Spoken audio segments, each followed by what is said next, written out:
Pyrrhus. 317 BC. It's night.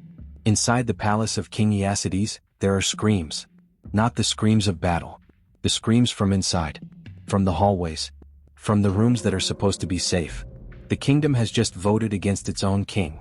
The people of Epirus, terrified of what Cassander of Macedonia will do to them if they keep backing Aeacides, have decided that enough is enough. The king can leave.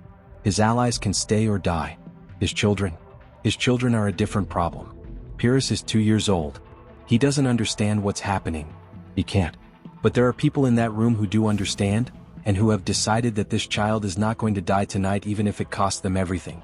They carry him out of the palace in the dark. No luggage. No royal guard. No protocol. Like something that needs to be moved quickly before someone arrives with a sword. They cross into Illyria on foot, heading for the court of King Glaucias of the Taulantians, a tribe north of Epirus, in what is today Albania. The men carrying him don't know they are carrying the greatest general the 3rd century BC will ever produce. That's what makes this story worth telling. It starts exactly the way it ends, with someone trying to kill him and failing by a margin that shouldn't have been enough. The boy survives the night. He survives the exile. He survives everything that comes after. But that's what we're here for.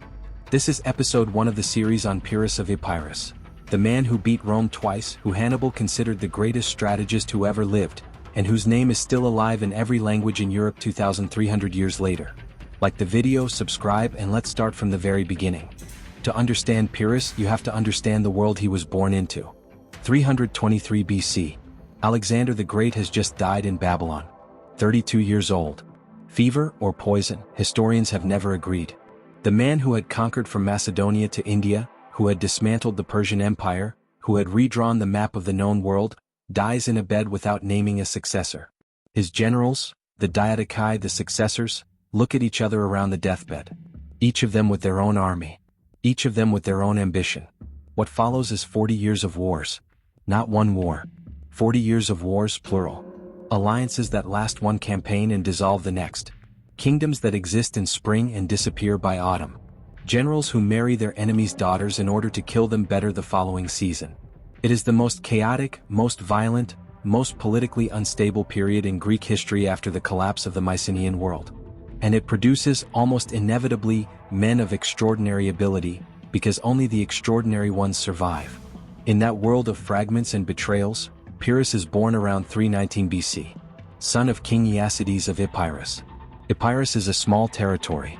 Not Macedonia, the dominant power. Not Athens, the cultural center. Not one of the major players in the Hellenistic world. It is a frontier kingdom in the northwest of Greece, between the Pindus Mountains and the Ionian Sea, in what today is northern Greece and southern Albania. But it has one thing that matters: a lineage. The Epirotes claim descent from Achilles, the hero of the Iliad, the greatest warrior in Greek mythology. Pyrrhus grows up with that story in his blood, literal or figurative. And he is going to need it, because his childhood looks nothing like a protected prince's. When Pyrrhus is 2 years old, or perhaps 3, the sources disagree slightly, his father Aeacides makes the mistake that costs him the throne. He sides with Olympias, Alexander the Great's mother, against Cassander of Macedonia. Olympias loses. Cassander wins. And Epirus decides it wants no more trouble. The assembly of Epirote citizens votes. They have just stripped their own king. The allies of Aeacides still in the kingdom are killed. And Pyrrhus is the deposed king's son. In this world that has a very specific meaning. But there are loyal people. People who decide that this 2-year-old is going to stay alive even if it costs them theirs. They take him out of the palace at night. They cross into Illyria with him, toward the kingdom of King Glaucias. Glaucias receives the child.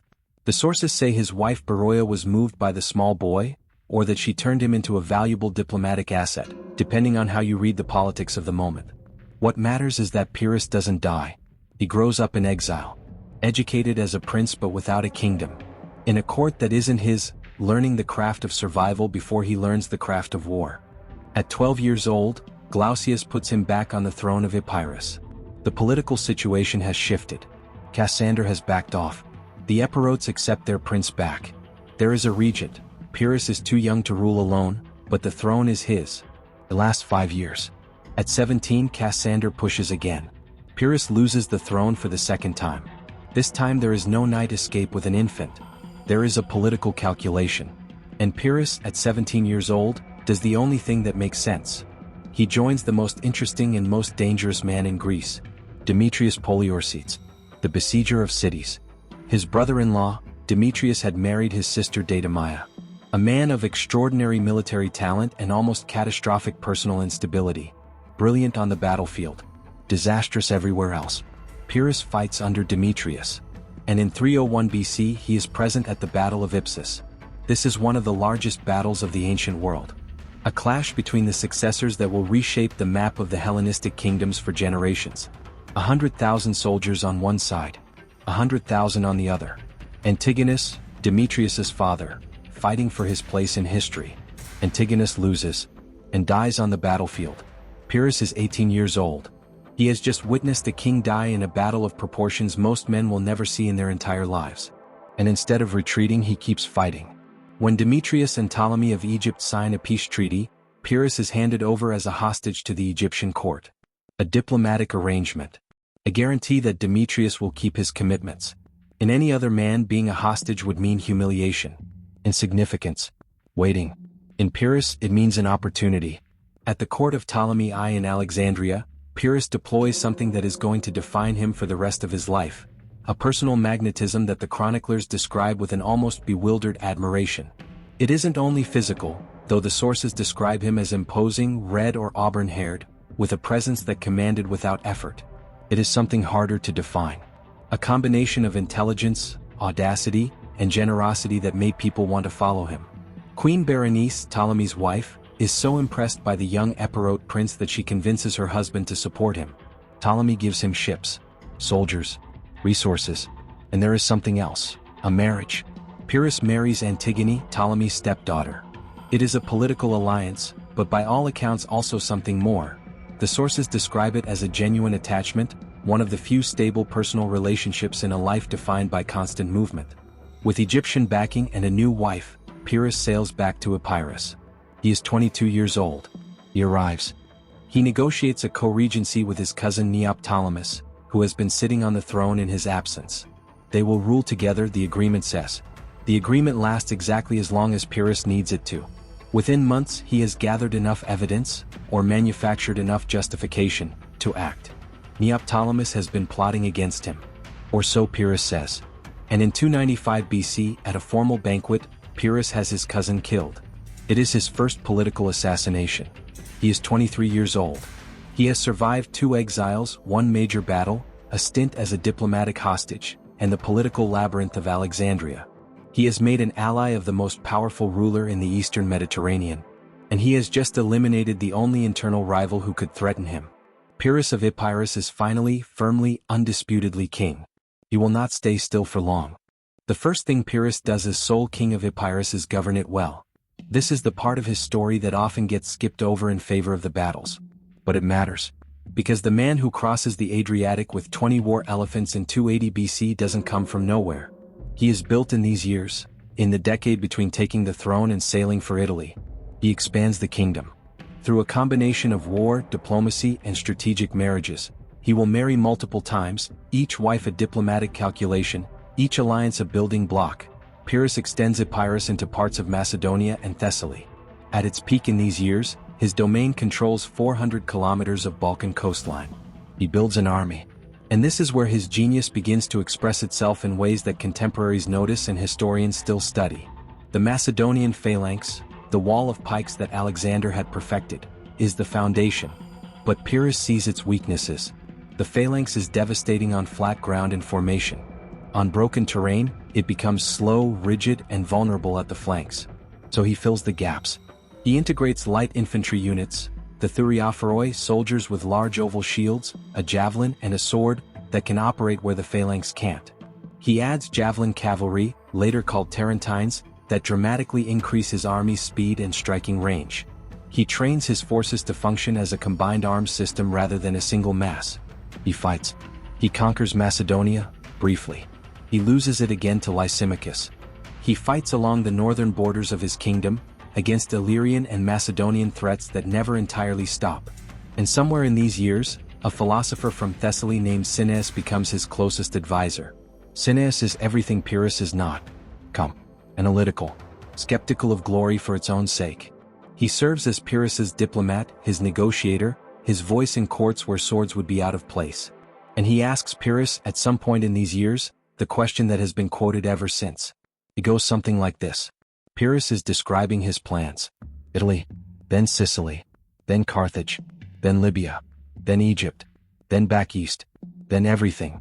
Cineas listens, and then asks, and what do we do when we have all of that? Pyrrhus says, then we rest. We enjoy ourselves. We have banquets and good conversation. Cineas pauses. And what prevents us from doing that right now? We already have everything we need for that. Pyrrhus has no answer. But he doesn't stay still either. Because in 281 BC the message arrives that changes everything. A delegation from Tarentum, a wealthy Greek colony in the south of Italy, threatened by Rome. Desperate for a general who can face the most tenacious military power in the western Mediterranean. Pyrrhus listens to the delegation. He looks at the map. Italy, Sicily, Carthage. The plan Cineas had called pointless. He says yes. Before we follow Pyrrhus across the Adriatic, it's worth pausing here. Because this decision, to sail to Italy to go to war with Rome, is the hinge on which his entire life turns. Everything before it is preparation. Everything after it is consequence. Why does he say yes? The obvious answer is ambition. Pyrrhus is constitutionally incapable of staying still. The conversation with Cineas proves he knows it. He says yes because he is the kind of man who says yes to things like this. But there is more. Pyrrhus has spent the last decade watching the Hellenistic world shrink. The great post-Alexander free-for-all is settling into something more rigid. Lysimachus controls the north. The Ptolemies have Egypt. The Seleucids have the east. The space for an ambitious king of a small frontier kingdom to expand is closing. Italy is different. Italy is outside the Hellenistic system entirely.